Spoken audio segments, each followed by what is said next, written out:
What is up? Welcome into the CHGO Bears Podcast presented by DraftKings Sportsbook, America's top-rated sportsbook. Download the app. Use promo code CHGO when you sign up. What's going on, Bears fans? A newsy Wednesday morning. We're jumping right in. Adam, Hoge, Mark, Carmen, Vitali here with us today. Carmen V, what's up? Hi. Justin Fields' season is over. It is. It's just like that. Let's go. I just felt that. It's over. I just felt sadness. You won't see Justin Fields play football until August. Phenomenal year. Incredible performance. Oh, my God. Come on. You cannot give me that look. All right. 64 yards away from the rushing record. No help around him. I did just tweet out a poll as to what grade you give him at the Carm. A, B, C, and D are all in there. So maybe I'll throw that on the YouTube. Sounds like Hope's giving him a D. I just want everybody to remember this moment right now, how you're feeling at about 1:23 on Sunday afternoon When Peterman. when you're watching Nathan Peterman play football. I mean, did anybody really want Justin to start this week, regardless if he was healthy or not? Thank you. Everyone was talking. There's no meaningful development taking place. I wrote about this on Fox Sports too. There's no meaningful development for him anymore. The line is a piecemeal line. Even when, last week, or 2 weeks ago, when they went in thinking that they were going to be healthy, guys go down, boom, boom, and you're like, all right, so we're not healthy anymore. And he has no receivers. What's the point of having him out there? First of all, we've got a whole show to discuss this. I'm looking forward to it. Let's go out to Halas Hall though right now. We'll bring in Nicholas Moriano because he was there in the press conference. Matt Eberflus announcing that Justin Fields has a hip strain and is out for this game, and it is Nathan Peterman starting, and I believe Nathan Peterman also spoke to you guys out there. Nick, what's up? Give us the news here. Hey, what's going on, you guys? And yeah, exactly right what you said there, Adam.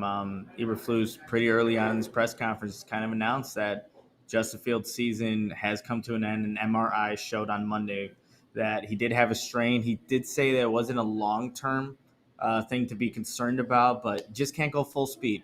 And that's the first thing that you have to clear when it comes to actually playing a game on Sunday. Can you clear that first protocol with the medical staff? Couldn't do that, so that's why the Bears decided to shut him down prior to Week 18's game against the Minnesota Vikings, and Nathan Peterman will now be the starter. And he said Peterman says he feels extremely confident running this offense against the Vikings. So I know we joked about it being super Bears that Nathan Peterman goes out there and executes, but he does feel good about his opportunity and being that he's going to have an opportunity to be the starting quarterback on Sunday. Slow down, Peterman. We don't need you too confident. Yeah, Peterman, we need comments like, I have no idea how to run this offense. Well, and also in the same vein of what point or purpose was there for Justin to be out there? What point or it's still not a good offense that Nathan Peterman is about to run. So I mean, you have to obviously start someone. But yeah, let's not be like, oh, I can run this offense. What offense? At this point. I truly hope that we are starting the worst quarterback that we can possibly start, and I think Nathan Peterman might be it. He's definitely bottom 5 quarterback in the NFL right now. Fair to say, right? It's got to be bottom 5. Can you bet on pick sixes on draft Bottom games? 5 starters or any backup? No, he's not 50s. Yeah. Okay, he's not the bottom 5 backup. He's the number 3 on the Bears. He's probably in the 70s. Okay. Right? I'm saying I'm talking. I just want to feel. Listen, yeah. We don't need to do a deep dive on Nathan Peterman where he ranks, but is this? I think this. Bragg said the Bears should now rest Nathan Peterman. He's too confident. Got to get him out of there. All right, Nick. What else do we need to know about it? I got to be honest. I don't like the word hip in general. It's just not a good word. Bad Arm's word. not hip. Nobody's hip. I don't like when it comes to hip. Hip injuries are tricky, man. I don't even like hearing the Fields had a hip strain. This was kind of what everybody was fearing all year, right? So what did you said? Flus said it's not long term. Did it feel that way? Did he say anything else? Yeah, I mean, no, it sounded like that he wasn't too concerned about it. And you go back to that long run that Justin Fields had really early on in that game. He did come up weird with what looked like a hip injury, and that's what ended up they talked about in the post game. But it did sound like he wasn't all too concerned about it. But with this, you guys, obviously Fields being out, Eberflus was asked, did you see enough out of him as a passer? Did you get a good evaluation of him? And was it because, he's had so many different fluctuations of offensive line, wide receivers out there? and then also like the offense didn't gel as we all kind of know. And Eberflus kind of was like, it's probably both. Didn't get a complete evaluation, but you also saw some good things from Fields, and that's probably why going into Week 18, you kind of wanted to see him out there from the coach's perspective. There's still that passing game that still needs to be worked on. But to answer your question, Adam, it didn't sound like it was a long-term injury. We'll see what happens, because he said he woke up the next morning and just wasn't feeling right.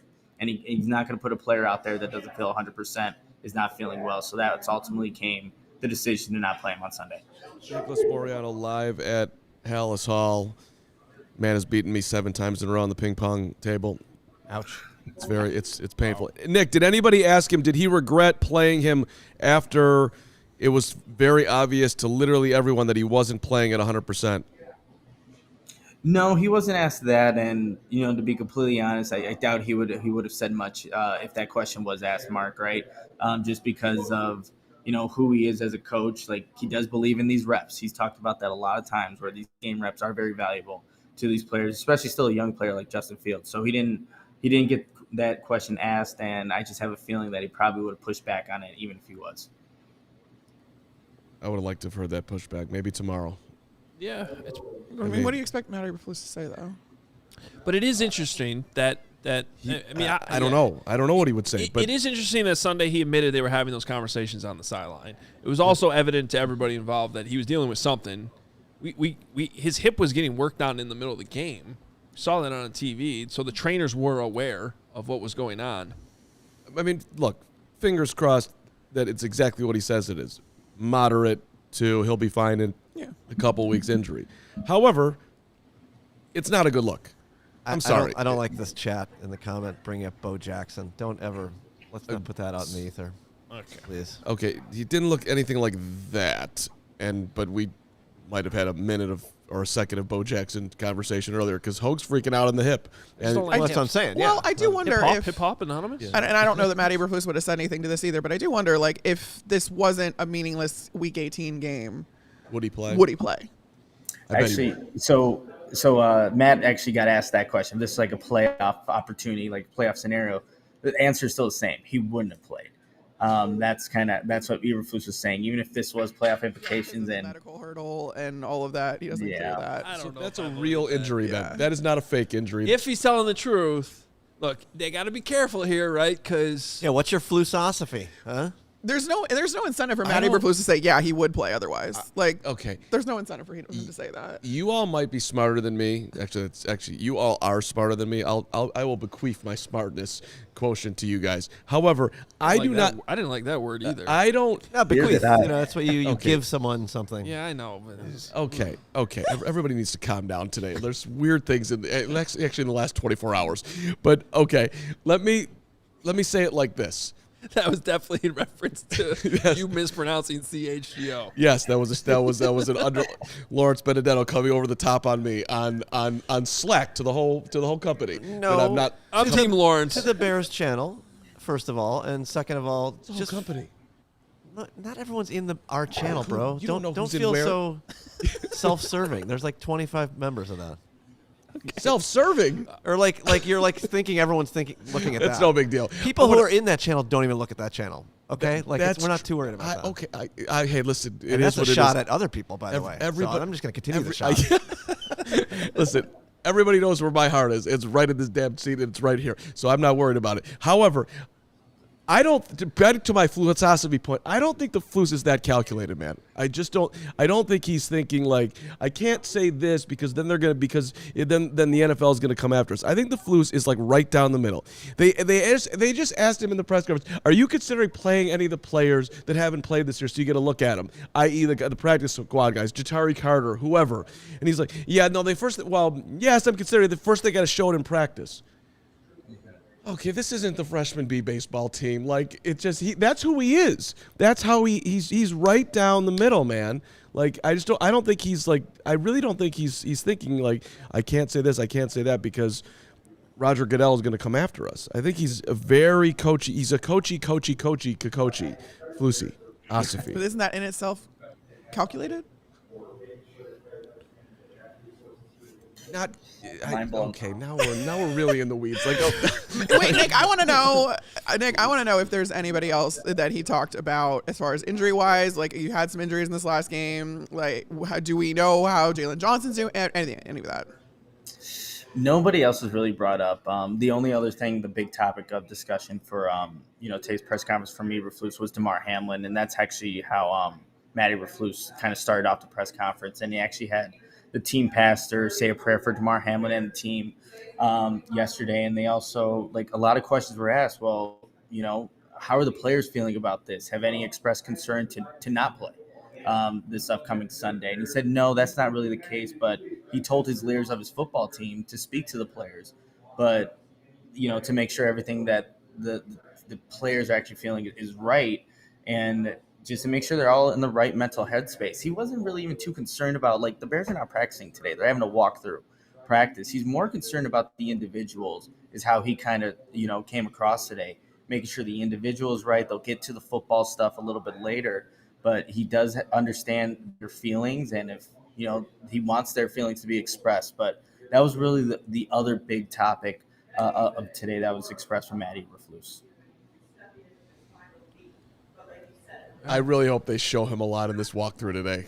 Tyree Carter better walk through like an absolute champion so he can get a shot on the field. He's got a back injury. Alex Leatherwood better walk through like an absolute. I think they're done with Leatherwood. Leatherwood better give 100% in this walkthrough so we can get a peek at the guy that they took a big swing on. Nick, do we know what play this happened on? Good question. I was trying to. He said it was a rollout play. And I just went through really briefly, had like 5 minutes to like scroll through the plays. And the only one I could find was the one where he got stripped from behind and took that awkward hit. And that was also, everyone thought he went into the tent after that for his head. It might have been the hip. Yeah, that might, that's, putting up the clues there, Adam, but yeah, I don't think there was anything said about exactly which hit it was, but I honestly thought, just looking back and watching the game yesterday, like, he came up weird after the big run too. Like, it seemed like there was something there as well, but again, speculating at this point, but it was, I don't think it was, looking at my notes here, like, said which exact hit kind of caused the hip injury to happen there. I was 100% convinced that it was the 60-yard run and he came up lame. Yeah. But perhaps that was just they made it pretty clear in the press conference that wasn't it. Yeah. So maybe I was dead wrong. But when he got after that play, he did not have the same body language the rest of the game. Really? Yeah. In the first quarter? No, but everybody it was like, is he hurt or tired? Well, weren't they also doing the hip treatment after that? Wasn't that after that drive, or was that before that? That's drive? what I thought. Yeah, that's what I thought. Yeah, The maybe. hips started, the stretching started coming after that play. Right. I remember him being on the bench after look, they get the field goal. His leg is straight up in the air. Yeah, laying down, looking at the tablet. He's looking at, he's looking at the tablet. So that's what I assumed it was. But That could be anything, though. Like, seriously, we talked about it pregame. I don't think his legs have been right for a few weeks. So, all right. Hey, Nick, last thing before we let you go and get back to work at Halas, I was kind of bummed that I wasn't there today because I saw Hub Arkush is back in the building. What was that like? What did you see with Hub back in there? It seemed like there's some good photos floating around social media. Yeah, that was the highlight of the day for sure. Hub, and then also Arthur being here. And Hub got to sit, right up front, right in the press conference room, but everyone just kind of, greeting him, just seeing him, back at Halas Hall where he should be. And, it was a good moment. Matty Reflus, gave him a hug before the press conference officially started. George McCaskey actually came down into the media center and also gave him a hug. So it was just really good to see him there. And then everyone just, it just seems right? Because that's how I started, coming to Halas Hall. I saw Hub there consistently. And then obviously when everything happened. So it's just really good to see him. And then obviously Arthur there as well too. But yeah, everyone is just really happy that, see him back in person. That's awesome. Good to see. Would have been great if Hub just started grilling Flus. We needed Hug in that. What were you doing last week playing Justin Fields? That would have been fantastic. Why didn't you call me? And honestly, he should have, because Hub would have had like full pass today. Yeah. He could ask any question in the world, and no one would have gotten mad at him. Listen, I know that I haven't been around, but that would have been amazing. That would have been great. All right, Nick, anything else before we let you go? The only other thing, Nathan Peterman was actually a teammate of Damar Hamlin's back when he was a senior at Pitt. Damar Hamlin was a freshman, and they said, just a couple weeks ago in the Christmas Eve game against the Buffalo Bills, they had an interaction right after the game.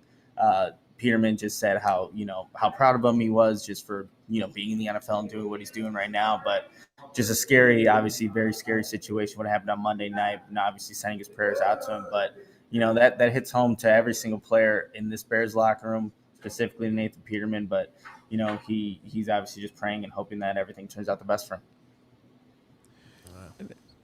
It's such a small world. The NFL is such a small world. Like Harrison Phillips, he bought dinner for all the ICU personnel and Damar's family. He set up a portal on his, website for his foundation for donations to Hamlin's foundation. Like, you just really realize and stuff like this, how every single person in these locker rooms is affected, no matter if you're on the team or not, that this happens. No doubt about it. People get it twisted on that one too. Like at the end, how come they're shaking hands after the game? How come they're all friends? Because they're in the NFL and it's a fraternity, and that doesn't mean they don't compete incredibly hard against each other, and they're all fighting for their livelihoods when the 60 minutes is happening. Yeah. Thanks, guys. All right, Nick, we'll let you go. Appreciate it, man. All right, everyone. See ya. All right, there's Nicholas Moriano from a busy Halas Hall. Dan Weeder tweeted this. I want to share it with Hub walking back into the building. John Tarpey, the Bears Vice President of Safety and Security, who was one of the people who was most instrumental in saving Hub's life back in August, performing CPR and all that, welcomed Hub back today, gave him his security badge back, and said, "You dropped this." Oh, that's so good. Fantastic. So, wow. Just like the connection between that and the Damar Hamlin stuff this week, it's just like, You get to see the happy ending to a really scary situation, which gives you hope for another scary situation to have an ultimately happy ending. Yeah, without a doubt. It's an emotional week from that standpoint for sure. All right, we'll get into the little bit more of this Justin Fields conversation, what his season has meant, and all that here in a minute. But first, do want to tell you about ComEd and ComEd's energy efficiency program, which is committed to helping families and businesses in the communities we serve manage energy usage and lower energy bills now and into the future. ComEd offers a wide array of incentives on lighting and other efficiency upgrades to commercial, industrial, and public sector customers of all sizes across our territory. Customers can inquire about how to upgrade outdated lighting to energy and money-saving efficient LED lights, learn more about network lighting to operate your lights through your mobile device, and track your facility's energy usage and more. Incentives have recently increased for indoor-outdoor lighting and network lighting controls, making these projects even more cost-effective than before. Visit ComEd.com/poweringbiz now to start saving money and energy. To start a project, contact us at 1-855-433-2700. For more information, email business. Sorry, I wasn't here yesterday, so I guess Carm took over. Yeah, no, that was Lawrence's job. You know, I am reading the Slack currently. I saw what I saw was a you space saw an opportunity. and time. You had it, and Good work. and Lawrence was, he was in the Lawrence land. We could do it all together now because I haven't even finished the email. Yeah, I business back to Lawrence. Thank you. At ComEd.com or public sector at ComEd.com. Way better. 100%. Right. Hey, are you hungry? Looking for some Yes. local Chicago Starving. meat and cheese? There's nowhere that you should be doing this better than at GreenridgeFarm.com, the makers of all natural deli meat sausages, and of course, their famous meat sticks, all perfect for tailgating, happy hour, school lunches, eating while you watch CHGO Bears. Everything's perfect with Green Ridge Farm. 16 grams of protein per stick.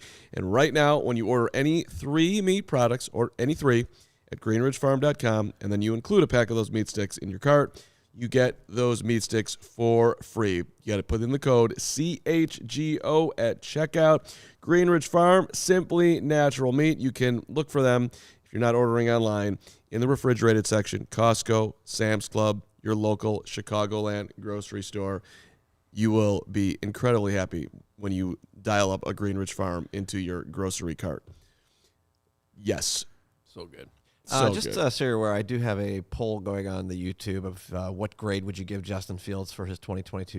Okay.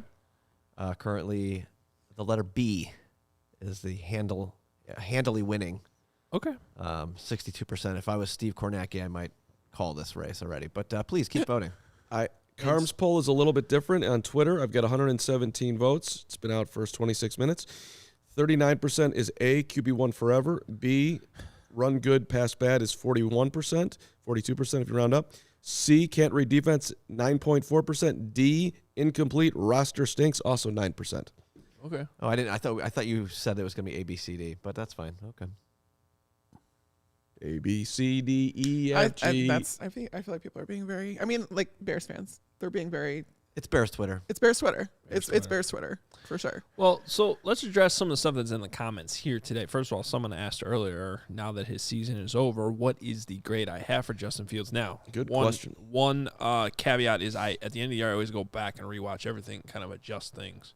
So there's all that. So this is not permanent, but he is a long-term starter. He graded out that way for the majority of the season. Started out rough.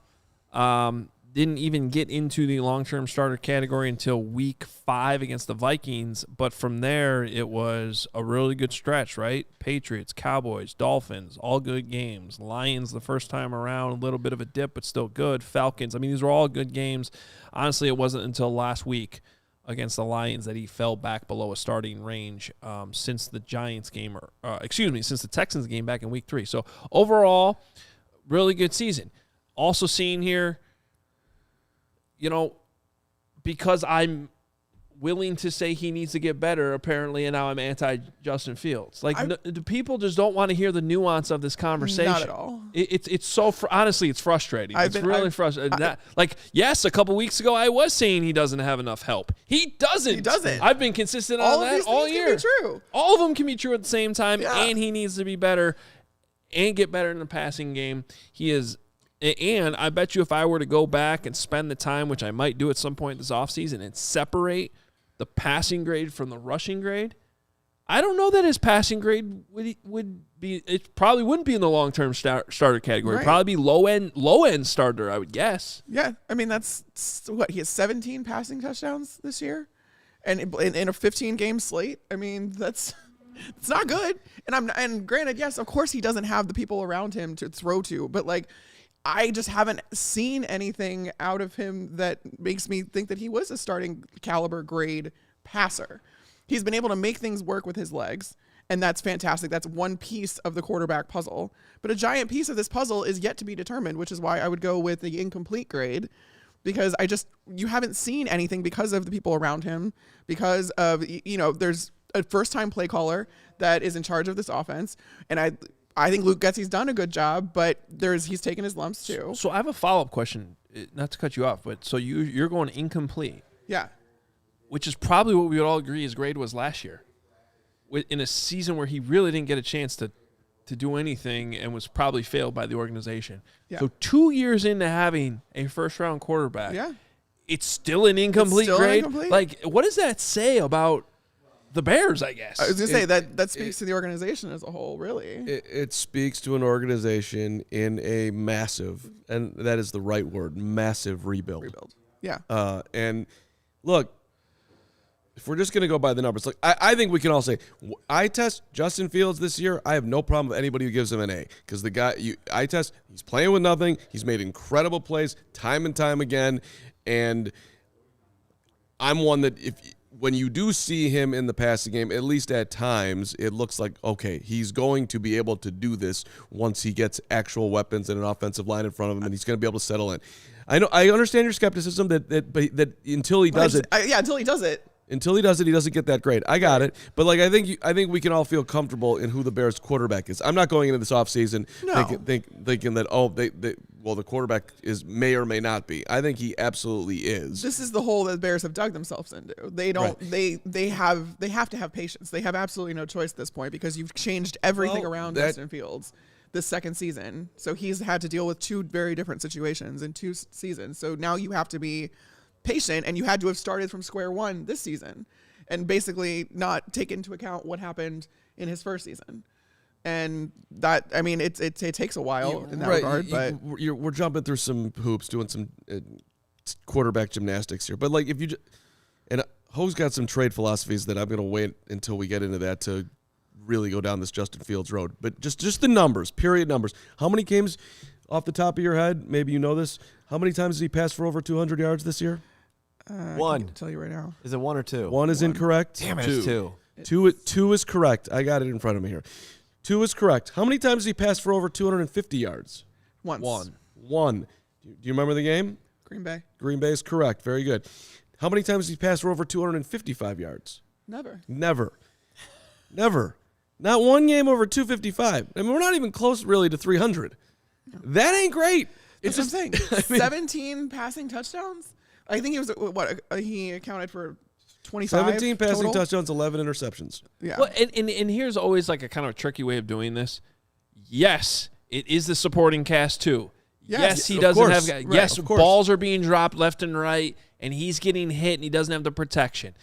Parachute, and I'm not even going to say Patrick Mahomes. I'm going to say Joe Burrow into this offense. Does he figure out a way to have a couple 300-yard games? Yeah. Probably. And it's not anything like even against Justin. It's just like he's not there yet. That's all we're saying. Right. That's all I'm saying. I believe he is going to get there. I understand the glimpses. There were a lot of great glimpses this year. There were a lot of actually great examples on the tape of him going through reads, hitting a guy downfield, improving his accuracy as the season got along. And then, but if I were to like draw a graph, I'd say it was like actually sort of going down at the beginning of the year. Then it went up. There was a great stretch. And then, unfortunately, it sort of nosedived at the end of the season. It did. Especially in the last game. And that's all we're saying. It's not a guarantee that it's going to come around. I do believe it will. I've also been around this team long enough to know that last point I just brought up about 2 incomplete grades in 2 seasons. It's a giant leap to just assume the Bears are going to do everything right to help Justin Fields. Because when have they ever done that? Right. And that's not exactly fair to put on Ryan Poles because he's not the person who's been here through all those other failures. But it's still the world he's in. It's still the job he took. And it's something that he has to overcome because the overall history of this organization, and quite frankly, what we've seen through 2 years between what Matt Nagy and Ryan Pace did for Fields last year, and to some extent, Poles this year not giving him the support around him that he needed to develop properly, it's a giant question mark still. Yeah, the Bears are a giant question mark right now. And I think it's completely fair to be optimistic, if you so choose, that they are 100% in the best position that this franchise has been set up for success in literally forever. Going into this offseason, you have a quarterback in place, you got a ton of money, right. You got a ton of draft picks. Right. It is set up for you to do this. However, same thing with Fields. You got to do it. Yeah. And I mean, if you go through the Fields year, just remembering how it started, they were 2-1, and we had the show here against the Texans, and it felt like they were 0-29 because the quarterback sucked 3 games into the season. He was 8 for 17 in week 1 for 121 yards. The next week he threw for 70 yards, and then he threw for 106 against the Texans, and they won because Roquan Smith saved the day. And it was like, which ironically is costing them the number 1 pick right now. Right. Yeah. And we're literally sitting here. I don't swear a lot on the show, but it's appropriate at this point. Like, we're sitting here 3 weeks in. This is the franchise. We're fucked. This guy's this is. I mean, that's what it felt like. And then eventually we creep to the Commanders game and come out of it, and he starts looking like a legit. Oh my God, this is the dude. I don't think because I didn't panic when they started early, when they started terribly early, because of the fact of everything changing as far as the coaching staff, the system. He has to get used to that. Any quarterback has to get used to that. You can be Tom Brady and still have to get used to that. Yeah. And so and honestly, next year with all of the new pieces that they're going to have, I expect them to start slow next year too.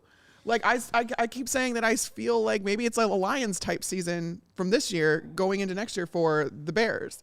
And to your point though about them having so much to do and we can't expect, everything to be fixed this offseason. No one has anything fixed, like everything fixed, I should say. And not every team is perfect. No team is perfect.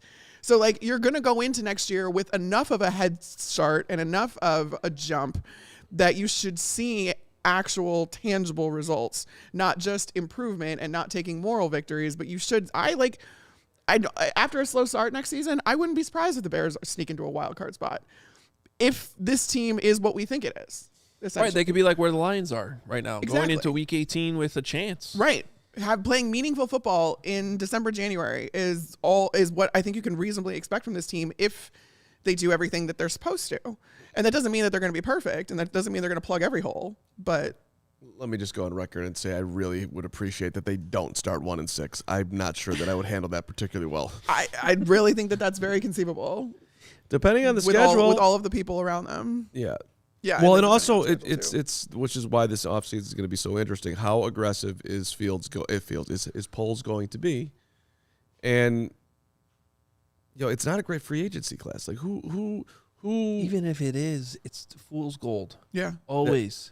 It is way smarter to be more measured, which I think is a good transition to some of these draft scenarios here that I've concocted, and these two have no idea what they are. We're throwing at them blind, getting their opinions on it. I spent a lot of time coming up with these because here's the good thing about Fields not playing this week. The number one pick is, in my opinion, really in play. Yeah.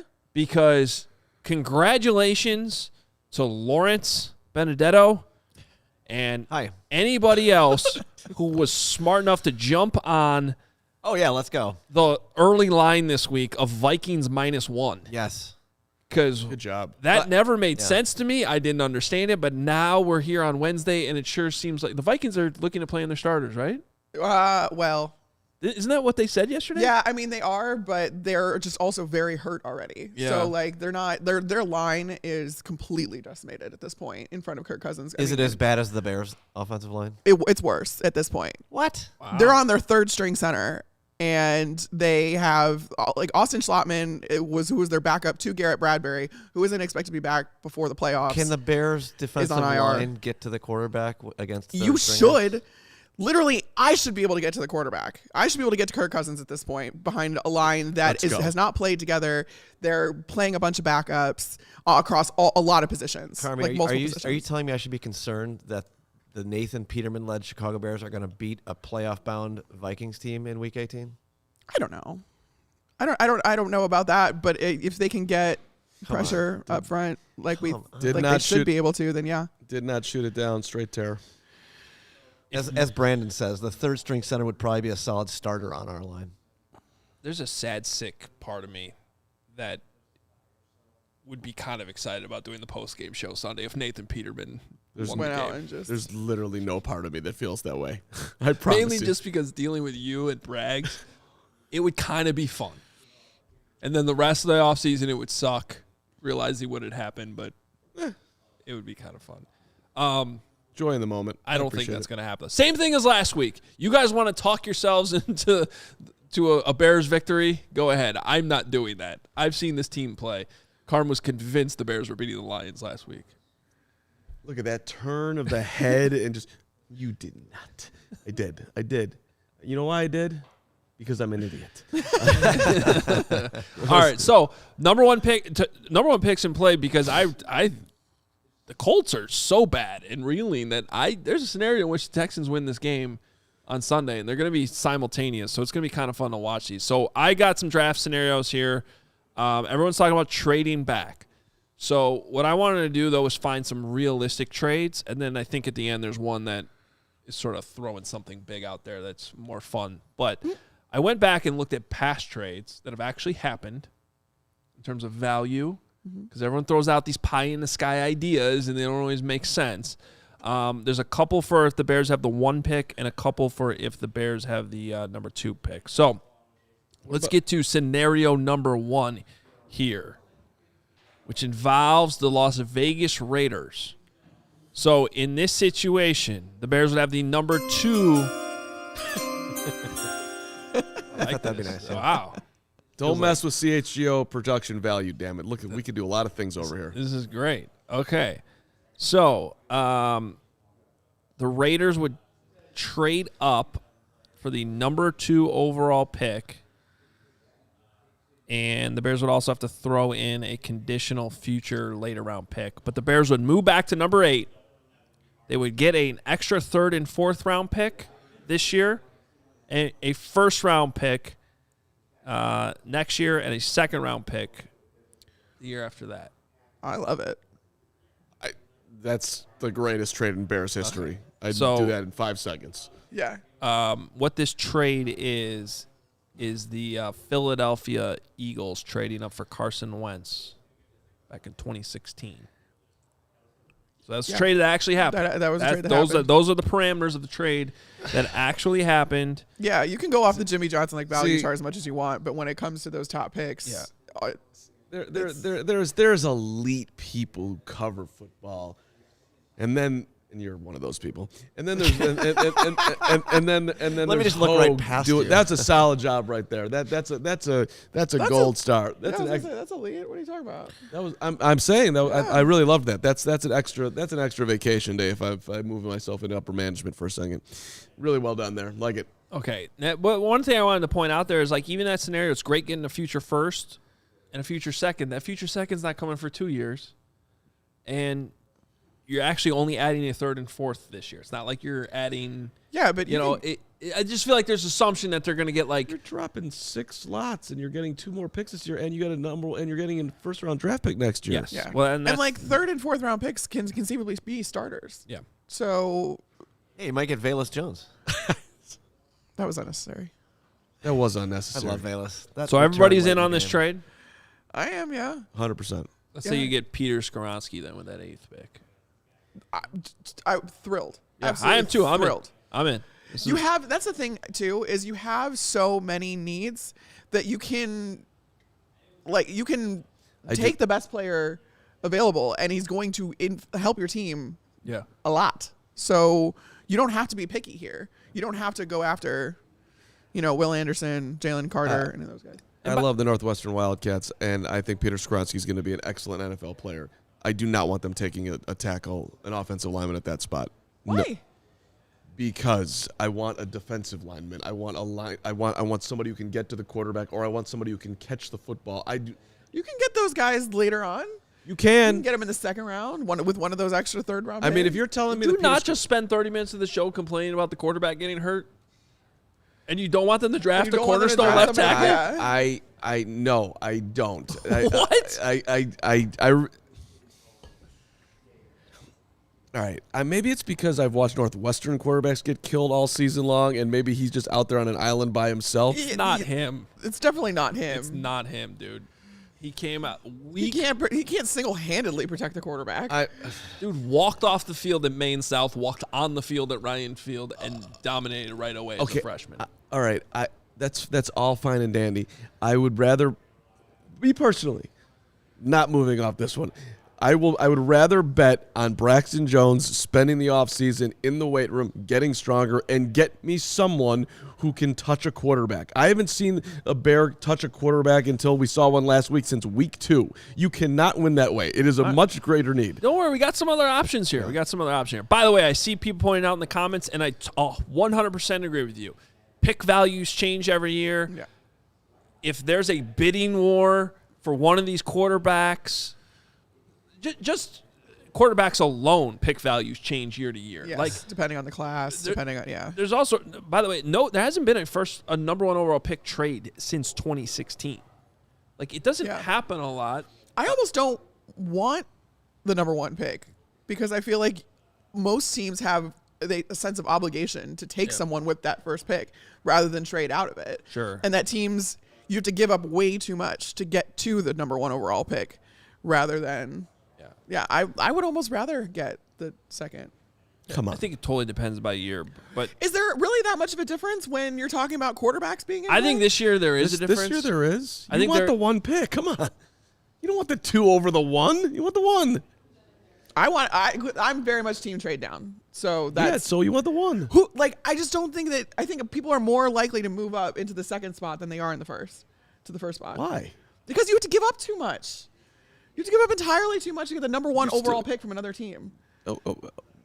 So that's another question. Let me hear Hoge's strategies here. Because Well, and that's why. But to your point, Carmi, everyone was like, "Oh, C.J. Stroud having a great game the other day is so good." I'm like, not necessarily because it could devalue trade value for the number one pick because now you can get C.J. Stroud at number 2. You know what I mean? That's an interesting angle. You know, if there's just one clear-cut quarterback and you have the number one pick, and you need a quarterback, and whereas if it's debatable between two, it's different. All right, here's scenario number 2. Now this one's a little bit more interesting. Hit the like button if you like this trade. Okay, that's a good idea. Hit the like button on all these trades. The like button if you hate the trade, too. All right, so the Seahawks in the number 3 spot would trade up 1 spot here.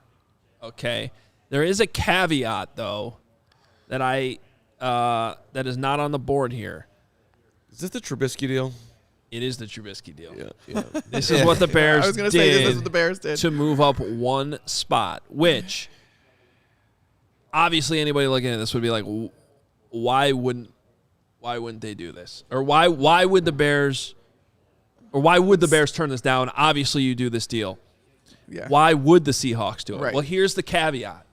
The Seahawks are on the phone with you, and you're Ryan Poles, and you're demanding to know who they actually want.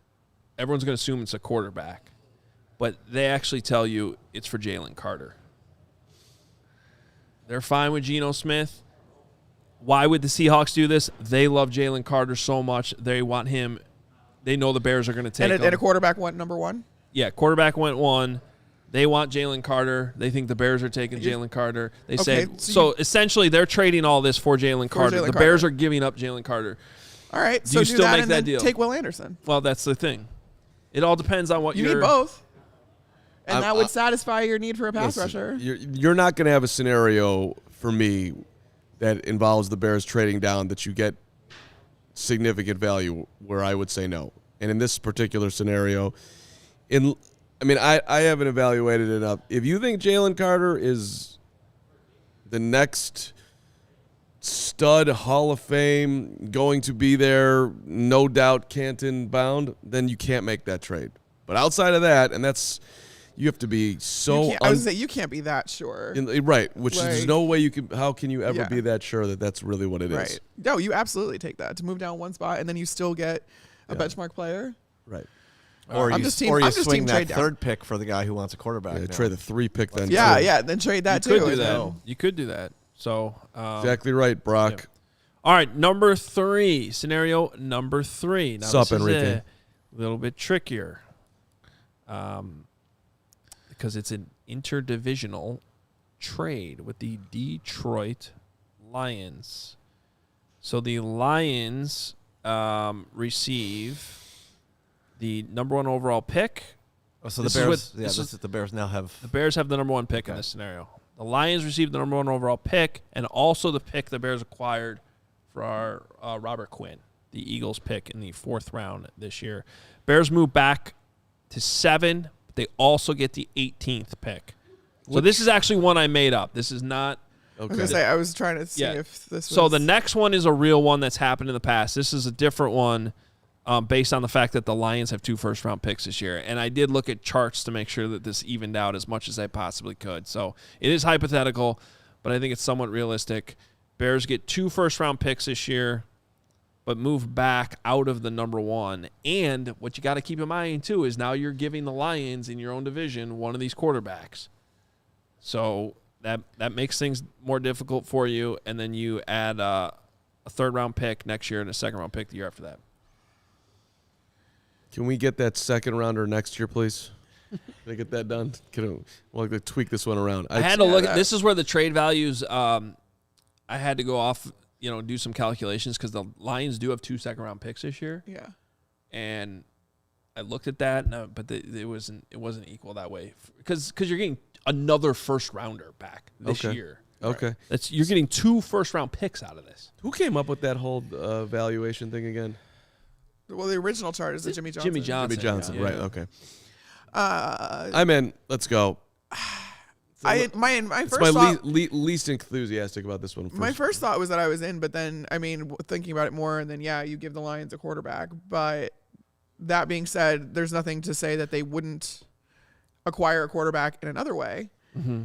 And also, Jared Goff has been playing very quietly, very well. Yeah. Like, they have the luxury of taking maybe the second, third, fourth quarterback prospect and letting him sit and re-signing Jared Goff and having a whole Alex Smith, Patrick Mahomes situation, because Jared Goff has had a career resurgence. He's going to have a top 3 season this year. Yeah. In his career. So, But Kirk Cousins is still in the Pro Bowl over him. yeah. They did start 1-6, I guess. But I guess ultimately I would take that because it's not like you're going to stop the Lions from getting a quarterback. Yep. And they already kind of have one. So, all right, 2 more. 2 more? Yeah. Okay.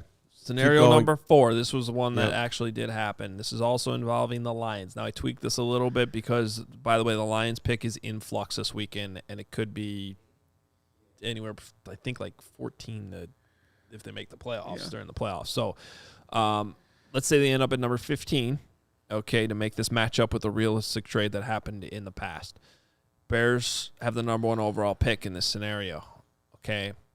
In this scenario, the Bears get the 15th overall pick, so they're moving back quite a bit, but they get both Lions' second-round picks this year and third-round pick and next year's first-rounder. So instead of getting the 2 first-rounders this year, you get the extra first-rounder next year.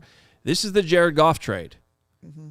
Wow. The original Jared Goff trade. This is the one where the Rams moved up to draft Jared Goff number 1 overall. I love this trade. yeah. Love it. Yeah.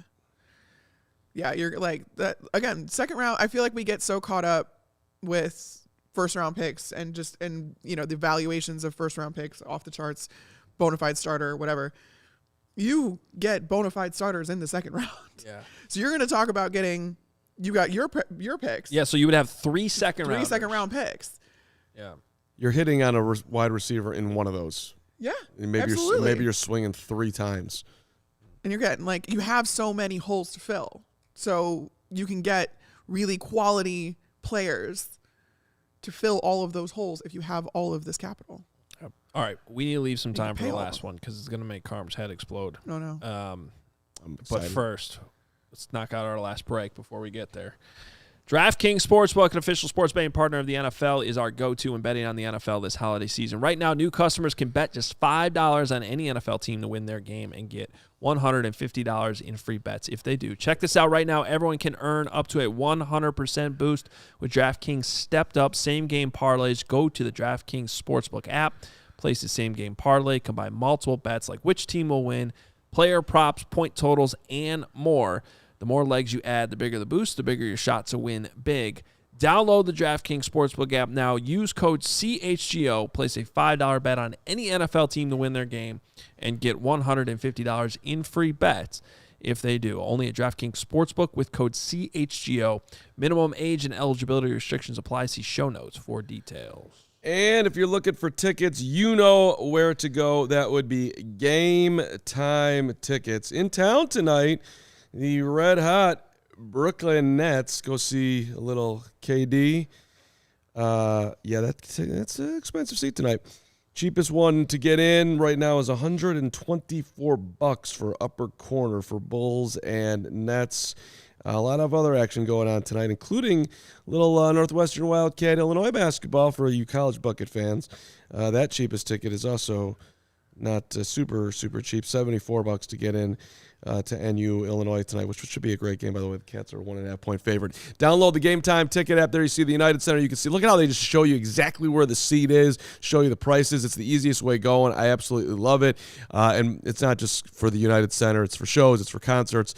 It's for anywhere, basically, you need tickets. And you will not get a better ticket price than you will get on Game Time tickets. 15 million people have downloaded the app. You want to be the next person to do it. Game Time tickets. All right, last one here. This is a result of a conversation we've had a little bit this week, which is, do we know that the Bears are in love with Justin Fields? This whole idea we talked about earlier in the show, him coming around in the passing game, we're all assuming it. I think we all think Justin Fields is the quarterback of the future. But if you have the number 1 overall pick, again, this is just a total hypothetical, and just to warn you here, this trade is not based on any past trade that's actually happened. But you have the number 1 overall pick. You're Ryan Poles. Remember, you did not draft Justin Fields. What if there's a world in which Ryan Poles just loves Bryce Young? Mm-hmm. Loves Bryce Young. Mm-hmm. Loves Bryce Young. And now here's a phone call. Yep. It's Joe Douglas in New York. At the New York Jets. The Jets, boy, they wish they had drafted Justin Fields, right? They sure do. They have some regrets about what they've done. They have a good team, good defense. They got some wide receivers that are exciting, and they've fallen apart here late because their quarterback situation fell apart. So Joe Douglas gives you a little phone call here and presents this trade scenario. They are giving up their 13th overall pick and Quinnen Williams, who is entering the 5th year of his rookie deal. The 5th-year option. Eventually, they're going to have to pay him. They love him. He is your 3 technique you need on defense. They want Justin Fields. So you are essentially drafting a quarterback at number 1 instead. You're getting your 3 technique, and you still get your 13th overall pick. No. In exchange. Yeah, no chance. Oh, the chat is upset. I don't think it's crazy though, but I also feel like this offense is being tailored to Justin. And so if you get rid of Justin, then you start back from square one with this offense. And I don't like that. I think for factors even outside of Justin, this isn't a good idea. I think it's a super interesting conversation, like, to Adam's scenario. Like, what happens if Poles, like, is sitting there, C.J. Stroud or Bryce Young, whoever, he thinks this dude is going to be the next Patrick Mahomes, Aaron Rodgers, whoever you want to name. Okay. And you've got the number 1 pick. You can do it. It would be massively unpopular, but it would be the biggest swing that he could possibly make. I am going to trade Fields. That's the ultimate, bet on yourself. This better pan out. I'm betting on my evaluation, which is real scary, and I would not recommend it. Yeah. But sometimes you got to take really big swings in life, and I don't think no one thinks it's going to happen. I don't think, but I've been calling around to people, and I'm asking, what do you think has more value? I'll ask the same question, Carmen. I've asked Adam. What do you think has more value, the number 1 overall pick in this draft and or Fields? I think Fields to the Bears or in general. No, in general. That's actually a question we were talking about in here before you guys got here today, which was because I was trying to figure out what the value for Justin Fields would be. And I really struggle with that. And I understand everyone's upset in the I wouldn't do this trade either, guys. Settle down. Yeah. This was in response to Carm bringing up, which I think is a question that's worth coming up from time to time. I don't think it's stirring up controversy. I just think we don't know how sold they are on Justin Fields. I think they are. We know I think they've hitched their wagon whether or not they're sold. Which is also fair. But I was trying to come up with, okay, what would the value be? And then I started thinking about what Quinnen Williams' value is. Like, if you were just to want to trade for Quinnen Williams, he's probably worth the first-round pick. He was the number 3 overall pick a few years ago. He's 12 sacks this year as an interior lineman, yeah. D lineman. He's insane. Like, he's really good. And so, like, if you gave up what you gave up for Khalil Mack, yes, it's not an edge rusher, so he's probably not worth that much. But we're talking about him being the value of a first-round pick. I get it. The problem with that trade for the Bears, though, is that I'm assuming you're saying that he's willing to sign and stay here, right? Williams. Yeah. Yeah, and same thing over there. I guess you'd have 2 years to evaluate Fields, and 3 including the fifth year option. You're gonna have to pay people, and they have the money to do it. But it's like you have so many holes that I just want a ton of draft picks and get cheap players and fill in around and see where I'm at in a year and spend a little more aggressively a year from now. I hope they bank a ton of their dough. We'll see how they do it. That's going to be a very disciplined. Yeah. I would think a hard way to go about it, but I think it's probably their best way. I don't know. If you're talking in general, what's more valuable than Justin Fields, or which one is more valuable? Yeah. I don't know that Justin Fields has shown the rest of the league that he is worth the number 1 overall pick. Like, that's why I wanted to clarify, because like to the Bears, I think he means more. Yeah. But I think in general, probably not. Let's take the Bears side out of this for a second. Okay. If you're the Jets, what would you rather have? No. Just what would you give up for Justin Fields? That's the question. So you're giving up 1 first-round pick this year for sure. Yeah. I think it's 3 next number year's ones. first. I think it's 3. 3 number 1s. No. Like, that's where I don't know. No. I understand Bears fans are so excited. What does the rest of the league think? Right. You have to, because Zach Wilson threw for way more yards against the Lions than Fields did a few weeks ago. Yeah. And you have to, Don't do that. create an entire offense around Justin Fields' skill set, which I think is a good skill set. And because I think that's the future of the league, is these dual threat quarterbacks. But like, that means that you're starting all over with your offense too. Correct. But you're not exactly, we're not 10 years down the road here. We're 1 year into a massive rebuild. Yeah. So it would be a reset, and it would. None of this is happening. They are just okay. Well, the first 4 were somewhat realistic. Yeah. 3 of which have actually happened before. And then I threw in this 5th one because it's a conversation that if you've had off air with me all week. Yeah. If I had to bet on what the Bears are going to do with their whatever draft pick they get, I'm going to bet they trade out of it. If I had to bet on it. Yeah, I think so too. I think that would, especially because there's already precedent for that with Ryan Poles doing what he did last year. Yeah. Granted, he didn't have as much to work with, obviously, but I think that he knows how many holes he has to fill, and if he can get good value, then he trusts his evaluation process, then he's going to trade down and get more picks. And I speed this thing up. I've called a lot of people, not a lot, but a handful, 3. That who follow the NFL, who are who live, eat, sleep. All they want to do is watch football, talk football, People who what do you think has more value? Fields or the number 1 pick? I don't know. It's close. It's awful close. Yeah. So that's it. That's a compliment to Fields. You say this isn't realistic. I think that's probably the case from Ryan Poles' standpoint, but.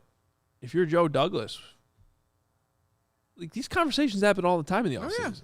Like if you're Joe Douglas, is this something that you might actually throw out there just in conversations? I mean, I don't think anything's off the table for the Jets, just given their the last few years of them trying to find a quarterback and failing miserably. I mean, it's something I would at least consider if I'm the Jets. And for the record, the Bears are having these conversations too. It's not like Ryan Poles is like, yeah, no, I never would think about that. It wouldn't even enter my mind. He's just there. I would assume in that position, you literally consider every possible scenario. I would hope so. That's what his job is to do. Yeah. Right. So. And I mean, and to your point earlier, Adam, like he may not necessarily have as much of he didn't draft Fields, so he maybe doesn't have as much of an attachment. And can look at it a little bit more objectively. If it's not an attachment, he can look at it a little bit more objectively, given that this isn't a guy that he drafted. Also, look, his comments this year have been, "We want to see more. We'd like to see him get better in the passing game." He's not been exactly completely silent on where he's at with what he wants to see in his second year quarterback. All right. Well, Is that over? that's all I got. Okay. I got those 5 scenarios. Really, We'll probably do this again at some point in the next 3 months, Oh, the draft's tomorrow. 4 months. it's going to be here before we know it. Probably not. But we got plenty to do every damn day. We're here to entertain you and inform and all that. I thought it was just nice to see that there was some positive stuff with Damar Hamlin. We obviously are going to have to wait a while here to having a Dr. Nikhil Verma yesterday. He's like with the brain. It takes a while to actually truly figure out where it's at, but there was some positive news as he remains in stable yet critical condition. So prayers up to Damar, and it's really been, the support that's gone around the NFL, as we mentioned earlier. It's good to see a little humanity in action here. Yeah, and don't discount that when it comes to this weekend and how, the schedule is being played as is, and Bill's going back to practice today. Yeah, they had their walkthrough and stuff, but it's jarring and it's humanizing even for these guys to realize fully the risk that they're putting themselves through every time they get on that field. So I think that's what we need to show a lot of great understanding for, is that it's going to be hard for every single team, for every single player to get on that field this weekend. The Bills, by the way, did confirm while we've been doing the show that here it is. This is a statement from the Bills just about 30 minutes ago. Damar remains in the ICU in critical condition with signs of improvement noted yesterday and overnight. He is expected to remain under intensive care as his health care team continues to monitor and treat him. But there does seem to be some momentum in the positive direction, which is, that's all we can hope for right now. Yeah. So, all right. Well, we'll continue to track that the rest of the week. We also have a game to preview tomorrow with Nathan Peterman starting. This is the show that Will and Nick have been dying to do all year. There's no doubt. And we should Bragg should have to do this week's preview show by himself, solo, because was that adamant on Fields not playing. I agree. I think he could do it. He could talk for 59 minutes easily. I want him to break down every game Nathan Peterman's ever played. By the way, you guys know Nathan Peterman's last start in the NFL? No. 2018 against the Bears? The Bears. The Bears won 400-0 in that game. Rise and shine. It's Nathan Peterman time. I told you that they shouldn't play Fields. And even though he's hurt, at least they're not playing Fields. I love how this is. Can I just say one thing about Peterman? And he got better at this, and maybe it was just a bad day early in training camp. But they've got the nets and they've got the 3 boxes on there, and you got to hit the box. And so Fields is pretty accurate in the box, and it's like amazing that these guys can do this. They're very, very talented people. Yes. And Simeon is at that point on this day. I think he was better than Fields. He's just drilling it every time. And then Peterman would come up there and be like, he not only would he not hit the box, but he wouldn't hit the whole net. He was just like, why? And I'm like, this is the best quarterback that they could find? Like, I feel like not necessarily true, but like, can we get somebody out here who can at least hit the net? But then it got. And I actually, in Peterman's 5 seconds that he's been on the field this year, he hasn't been terrible. He looks like okay. Peterman. The show's officially over now. Follow us on Twitter at Adam Hoge, at Carmen V, at the Carm. Bears After Dark tomorrow. Me and Carmen V will be here for you also. Yeah. And are you gonna be on the show? I think so. Yeah. Okay. Oh, I think so. Great show. Yeah. Great show. Great. I might have a rant of my own to go on. I said I might have a rant of my own to go on. Oh, really? Let's hear it. I can't wait. All right, so that's coming up tomorrow. I think I know what it is.